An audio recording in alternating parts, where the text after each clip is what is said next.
pouco dos nossos estudos aqui a respeito da política no interior das nações. Nós temos aqui a continuação, seria Estados Unidos, Rússia, China, hoje são exemplos de poder, ou seja, militar, bélico, um tipo de poder destruidor e cruel que intimida pela força. E esses países são sim soberanos, isto é, capazes de destruir qualquer país que atente contra a sua soberania. A soberania, por mais que esteja na lógica dos governos, não é todo país que tem poder para agir de acordo com suas vontades. Por isso, nem todo país é soberano, sabe? Dependeria ou da própria força, da própria capacidade de se manter independente dos outros, né? De ter autonomia. Não só isso, e também apoio de outros países soberanos. Autossuficiência, o poder militar hoje corresponde à soberania. O exemplo maior, o da Ucrânia. Ela, por mais que tenha expressado desejo de soberania por suas regiões de fronteira, não foi respeitada pela Rússia. Isso obrigou a travar a luta contra o país agressor, aquele que destruiu seus direitos pelo território. Portanto, sua guerra é guerra de proteção e defesa de suas leis, guerra pelo retorno do seu território, de sua soberania. Então, um resgate se resume justamente no assunto de soberania, a guerra da Ucrânia e da Rússia. Dá para ter uma noção. Não basta o país desejar ou achar que tem soberania, ele precisa provar isso de fato. Sabe?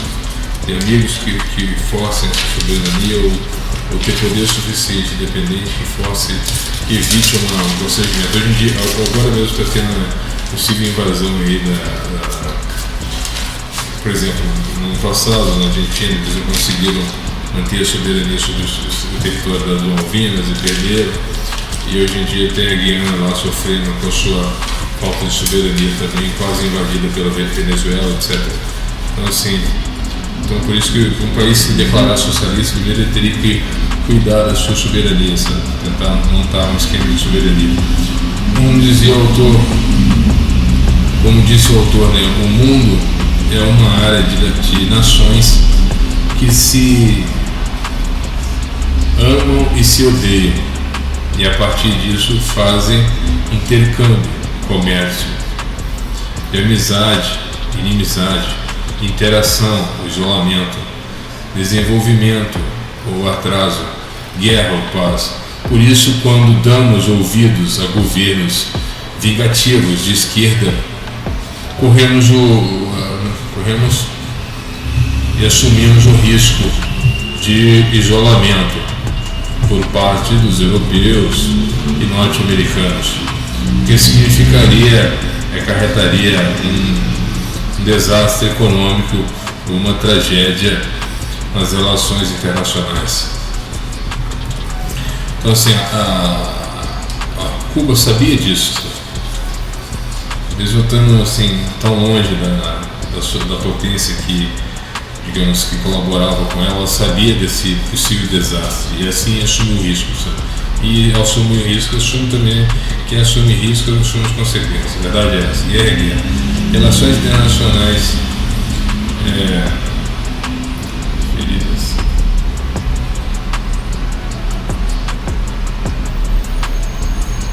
O povo devendo, fez com que ela legasse miséria ao povo, né? Visto que na América Latina não haver país independente, país autossuficiente. A autossuficiência é a única condição para a condição comunista, visto que essa ideologia atrasada não possui relevantes adeptos por conta da ineficiência econômica, ineficiência doutrinária, por seus a sua forma, né, anti-humana, né, irreal. consequente de ver a vida, né? Por isso a necessidade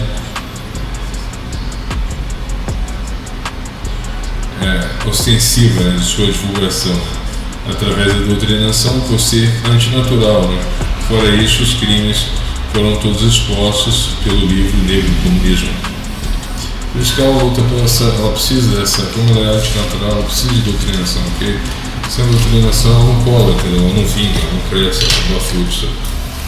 E precisa também de apoio, né? Senão ela fica isolada, né? E até embargo, etc. Então, a dificuldade da implantação do comunismo está contida na complexidade das ações, visto que um comunista não pensa, é sempre levado por um grupo, uma manada, é sempre instruído por um guru, um especialista do marxismo, um covarde. Por isso os jovens são tidos como as melhores cobaias, né, por não terem ainda solidificado seus anseios, né, causado pela baixa experiência, a falta de visão sobre o que são, e assim o guru comunista, o velhaco, se aproveita, né, da vulnerabilidade, se instala dentro das instituições, espalhando todo tipo de lorota a respeito do futuro, do melhor caminho a ser seguido. Se o comunismo não tem poder sobre a língua de um país, ele tenta atacar os costumes, colocando em xeque seu valor, tenta mudar a cultura, colocando em xeque seu valor, tenta atacar a tradição, colocando em xeque, como se fosse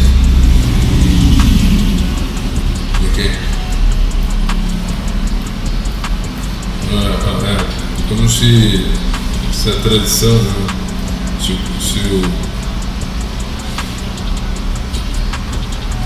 como se a tradição fosse a origem dos males, né, construindo uma política de terra arrasada, pois tudo que aconteceu não faz sentido. Talvez o comunismo seja, e eles colocam isso, né, seja então, se tudo não faz sentido, o comunismo seja o remédio. Essa é a tática dos gurus do marxismo. A exumação do passado, né, como uma proposta utópica que serviria como remédio das danações do mundo, sabe que isso é tudo, só funciona contra jovens, né?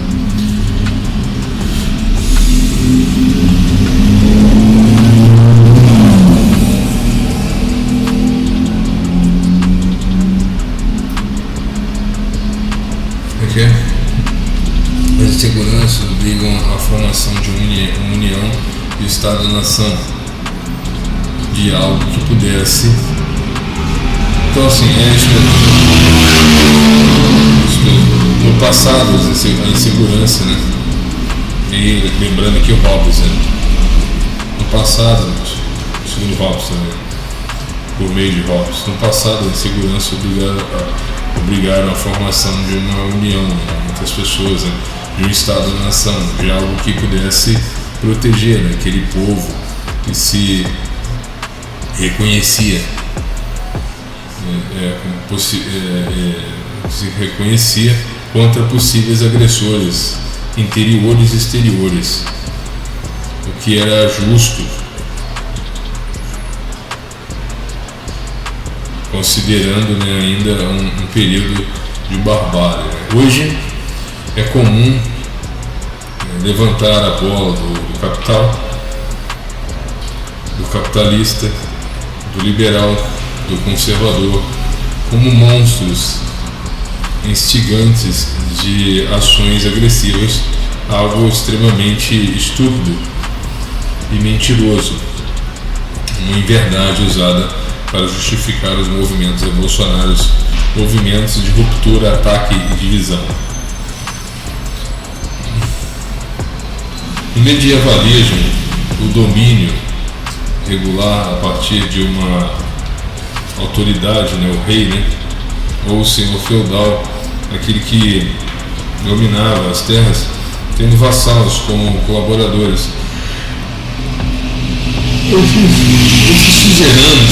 Esses suzeranos davam aos vassalos direito, né, de terra, né?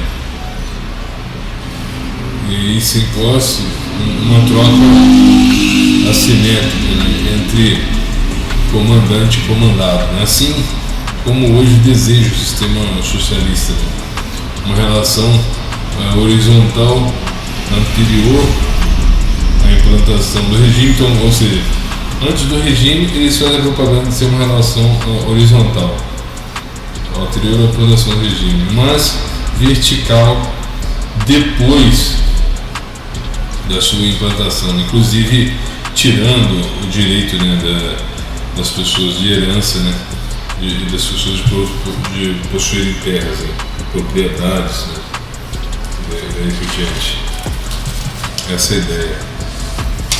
E é claro que debaixo dessas duas camadas estão os servos, aqueles que não possuem cultura nem capital que possa fazer valer suas opiniões, né? Esses sim estão fadados ao domínio do Leviatã. Antigamente seriam servos, né? Hoje em dia seria, sei lá, lucro proletariado, ou quem está abaixo da linha da miséria, sabe? Eles não conseguem fazer nada, eles só podem colaborar com a causa porque eles não têm nada a perder. Sua carência aguda ao Leviatã força total sobre suas vidas, quase que os obrigando ao cumprimento de seus anseios revolucionários. Aí eu termino.